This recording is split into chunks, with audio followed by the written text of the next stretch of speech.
Ustaz ada ramai kenalan-kenalan geng-geng motor Yes, Ustaz. ataupun geng-geng yang pernah lah pernah berada di jalan yang tak berapa cantik. Kemudian dia berubah. Yang pengalaman mungkin Ustaz boleh kongsi antara kenalan Ustaz yang maknanya dulu dia mungkin larak, sekarang dia dah berubah dan totally berubah jadi baik dan jadi sangat-sangat istiqamah. Mungkin Ustaz boleh share antara pengalaman Ustaz, antara kenalan Ustaz tu. Sebab ada juga yang sedang menonton masyarakat kita, dia kata saya nak jadi baik tapi saya ni tak baik. Jadi mungkin bila kita dengar pengalaman Ustaz, ada sahabat Ustaz sendiri yang boleh berubah dan istiqamah, dia jadi inspirasi Ustaz. Baik Ustaz. Terima kasih Ustaz Said Nur Hisham. Saya guna perkataan Ustaz Said Nur Hisham juga dalam satu gambar, sekeping gambar yang sangat manis dengan senyuman dia yang semanis madu. Apa yang saya nak cerita? Ustaz kata hikmah. Bagaimana, apa dia hikmah? Hikmah ni pada perkataan yang sesuai, kaedah yang sesuai, masa yang sesuai, pada orang yang sesuai. Pada saya sangat kagum bila orang boleh memudahkan sesuatu yang susah, dia jadi simple dan mudah menyerap. Terima kasih pada Ustaz Said Nur Hisham. Dan kaedah itu saya dah guna lama dah ketika kita berdakwah pada golongan maknya, kita berdakwah pada golongan yang terlibat dengan pelacuran. Alhamdulillah ramai Ustaz. Isu LGBT di Malaysia lebih daripada 380 orang pelacur-pelacur dan LGBT ni kembali ke pangkal jalan. Hasil kerjasama saya dengan JAKIM. Alhamdulillah kita berdakwah di lorong. Ustaz pun kita pernah buat rancangan usrah sama-sama. Dan keduanya, geng bikers. Geng bikers ni, Ustaz, boleh total dalam geng kami ni Ustaz, mayang tak reti. Mayang pun tak reti. Puasa pun tak puasa Ustaz. Umur 60 tahun tak puasa. Sebab tu nama grup kami ni Sifu. Sifu ni dia ada banyak maksud. Tapi saya pecahkan S tu sebar. I tu Islam. F tu for. U tu ummah. Sebar Islam pada ummah. Saya bila masuk geng-geng saya ni tuan-tuan, masuk geng Sifu Bikers ni, ramai yang ni. Dan tahun pertama mereka masuk, kita tak tegur banyak. Kita ajak program bersama TV3 iaitu Jom cuci masjid. Dia ada jinak dulu. Dia right, cuci masjid dekat Baling. Right. Dia orang suka right. Kita belanja, dia orang makan, pergi mana apa semua. Right. Buat jom cuci masjid. Akhirnya dia orang rapat dengan saya, sembang dengan saya. Sebab kaedah dakwah Nabi, more connection to less correction.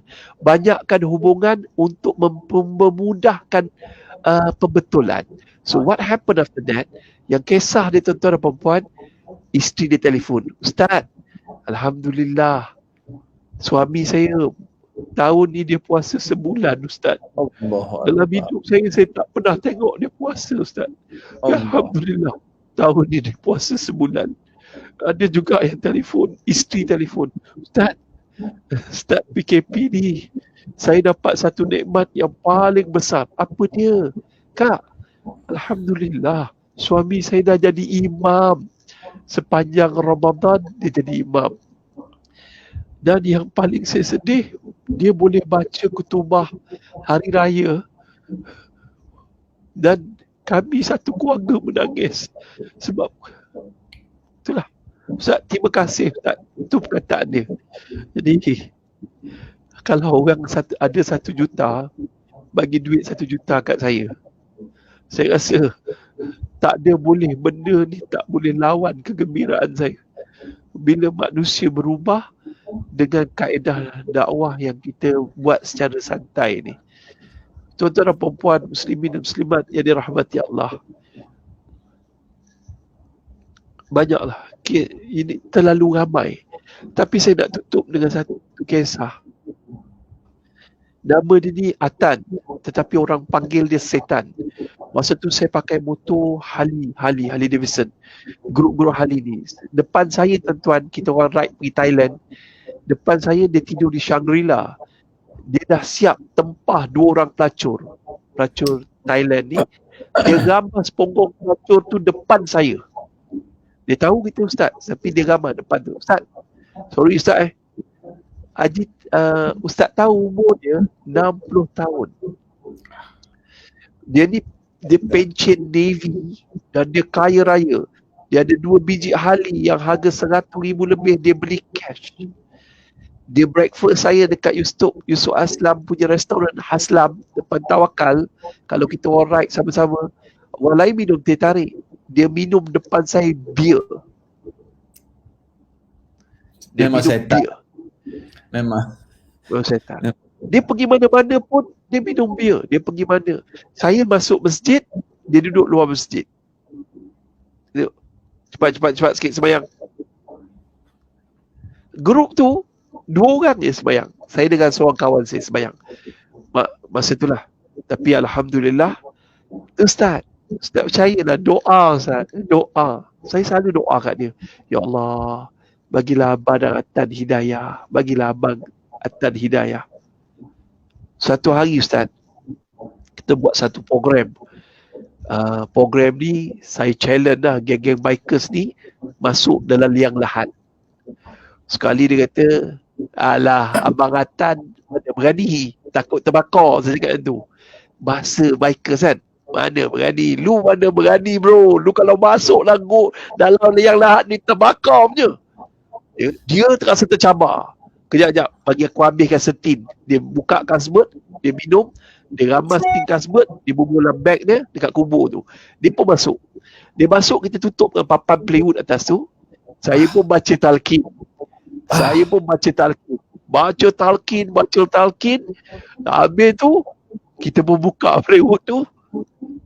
Dia diam. Bang, okey bang. Dia diam. Lepas tu 3 hari saya tak jumpa dia. Dia start motor, dia belah, dia balik. 3 hari saya tak jumpa dia. Lepas tu dia datang jumpa saya, Ustaz, saya nak jumpa Ustaz sekejap. Ustaz, saya nak berubah. Saya memang nak berubah, Ustaz. Ustaz tolong saya, Ustaz. Saya ada seorang kawan saya nama dia Ridwan Cina. Dia ni tablik, sekarang ni dia stroke. Saya kata okey, kau ikut dia keluar 3 hari. Buat cabar lu 3 hari ni, lu jangan lari dia dakwah. Lu duduk je, duduk dengar je. Dia kata okey bro. Dia pun 3 hari. Lepas 3 hari dia keluar, Ustaz, saya nak belajar agama. Saya carilah cikgu-cikgu, ustaz-ustaz yang mengajar di rumah dia. Dan Ustaz, saya nak pergi umrah. Okey. Saya pun set satu syarikat pergi umrah. Dia pun pergi umrah. Cuma saya tak dapat lah nak iring dia kat sana. Masa dia balik umrah, dia hantar teks saya. Ustaz, insyaAllah hari Jumaat malam kami sampai. So kita pun panggil geng-geng bikers ni pun seronok lah. Oh, dia ni dah nak dia pergi umrah ni, kita nak sambut lah dia. Aku nak cium. Jadi tak jadi, kita orang pun tunggu. Tiba-tiba nampak bini dia keluar. Tanya bini dia, mana abang? Abang tinggal kat Mekah. Ha? Kenapa tak balik? Ada masalah pasport ke? Tak ada, abang meninggal. Abang meninggal dunia kat Mekah.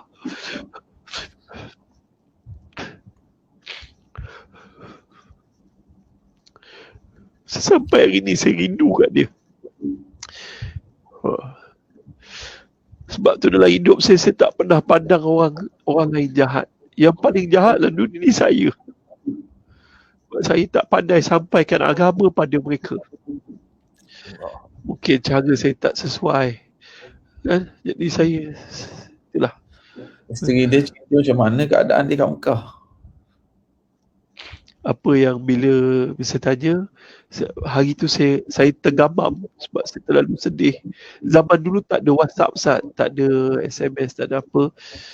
Ada SMS, cuma dia cerita kat saya, abang, alhamdulillah masa hari keberapa tu kami datang rumah dia, sebab dia panggil, isteri dia panggil, abang ada tinggalkan benda ni, dia dah amanah, dia dah wasiat. Abang meninggal dunia ketika tawaf. Allah. Meninggal dunia ketika dia Ketika dia tawaf, saya dah pandang belakang, mana abang tak ada, abang dah terlentang jatuh. Bila Mutawif kata terus kejar ke hospital, dia dah meninggal dunia. Apa berlaku?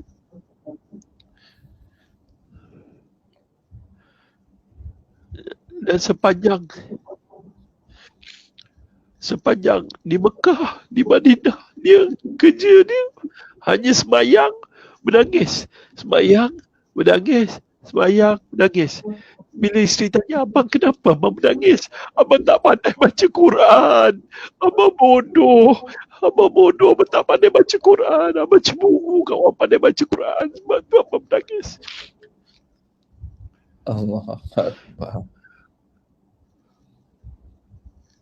Ustaz, cerita-cerita macam ni mudah-mudahan jadi inspirasi lah.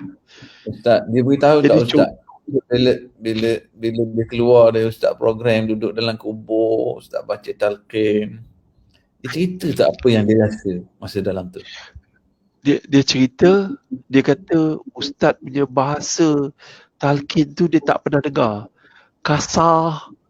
Dan masa dia duduk dalam tu, dia nampak gelap, dia nampak sikit cahaya.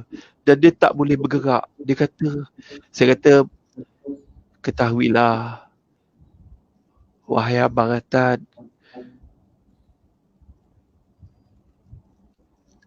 kubur tu, kematian itu benar. Hidup di alam barzah ini benar.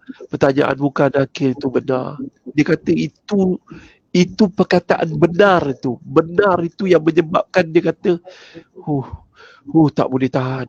Yang benar ni, aku ni belum buat persiapan untuk mati. Aku dah tak ada persiapan untuk bertemu dengan Allah. Pertemuan dengan Allah itu benar. Perkataan benar. Dia kata real. Perkataan real ni masuk ke dalam hati dia. Dia kata, tak boleh. Aku kena buat persiapan. Aku dah banyak buat dosa. Aku kena ni. Dan banyaklah dia dah wasiatkan. Dia dah selalu hari-hari dia satu bilik, dia orang kaya, satu bilik dengan isteri dia. Dia hari-hari pesan. Dia kata duit banyak ni wakafkan, buat masjid. Duit banyak ni macam ni. Abang punya rumah yang dekat ni jual semua tu, wakafkan semuanya untuk buat masjid. Dia lain dah. Bila orang dapat Islam ni, dia lain Ustaz. Dia lain. Wallahi lah, saya nak cerita benda ni pun, bila saya terlalu emosi, saya tak mampu nak cerita habis. Cuma punya rasa dia tersentuh dengan perkataan benar. Pertanyaan mungkar nakir itu benar. Kita hidup lagi Ustaz. Kita hidup, kita rasa benda ni real ke? Kiamat ni jauh lagi ke? Dekat ke? Kita tak. Tapi bila dah masuk dalam liang lahat Ustaz, baring, dia jadi lain. So, saya pun antara kaedah antara dakwah saya, itu antara yang saya rasa itu antara yang menarik lah dalam usaha dakwah saya pada geng-geng bikers ni. Wallahualam. Sebelum dia meninggal, dia ada bermesej-mesej dengan Ustaz dari Mekah. Dia ada hantar mesej, tapi dia tak cerita keadaan dia kat sana. Saya tanya pun dia kata Alhamdulillah, seronok kat sini Ustaz. Dia Alhamdulillah. Cuma dia hantar mesej, dia akan balik hari Jumaat, flight dia jam 10 malam. Dia tak balik. Maknanya jenazah dia pun disolatkan di Masjidil Haram. Ya Ustaz, jenazah dia di Masjidil Haram. Allahu Akbar. Allah pilih dia. Cuma isteri dia selalu cerita kebaikan dia satu. Walaupun dia tak boleh hilang ketagihan minum arak masa dia muda sampailah di, kebaikan dia satu. Dia tak boleh tengok orang susah. Dia tengah naik motor, nampak orang susah, dia pergi. Dan nombor dua dia Ustaz, dia ada satu perangai pelik. Dia suka dengar, kalau saya sebut Ustaz mungkin tak marah kot. Dia ada satu perangai benar dia suka cium ulama dan dia suka bagi jumlah wang yang besar pada ulama. Dia tak kisah duit. Saya pernah tengok dia bawa duit cash Ustaz, lebih kurang 10,000 dalam pouch dia tu. Dia tengah bawa betul-betul. malam ni ada ustaz tu ceramah dekat Belewa lah. Dia pun ustaz betul, dia pergi jumpa Ustaz Asyad Syukri, dia bagi duit envelope. Ustaz, dia untuk penceramah malam ni, tak bagi. Arwah Ustaz Asyad Syukri. Dia banyaklah cerita dia Ustaz, tapi cerita dia dah mati baru kita tahu kelebihan dia suka sedekah Ustaz. Dia memang suka sedekah. Dia pantang jumpa orang alim, jumpa orang baik, orang susah, dia akan sedekah. Isteri dia macam mana? Maknanya isteri dia ada rasa-rasa kelainan tak dia masa dekat Mekah tu? Sebab dia tak sihat tu. Isteri dia macam ni. Isteri dia tak tahu dia akan mati. Tapi isteri dia cakap, dia antara isteri cakap, terima kasih Ustaz. Ustaz bimbing dia di saat akhir. Terima kasih Ustaz. Macam tu saya kata, ini bukan kerja saya, ini kerja Allah. Allah nak bagi hidayah pada siapa-siapa, Allah boleh bagi. Allah Akbar. Saya sebenarnya rindu kat dia. Itu je lah. Allah. Ni'mah. Bagi Ustaz sendiri, saya dapat rasakan satu rindu tapi satu kepuasan kan Ustaz. Kita dalam berdakwah ni, kemanisan, perkara paling manis, perkara paling seronok. Bila ialah hidayah tu Allah beri, tetapi dakwah kita ini usaha kita menjadi asbab. Hidayah itu dari Allah. Sahabat-sahabat yang sedang menonton, yang ada kenalan, yang ada kemampuan, indahnya. Tapi ramai yang dalam ni pun yang duduk share kuliah-kuliah, dia tag kawan-kawan, ajak kawan-kawan bersama dalam majlis ilmu.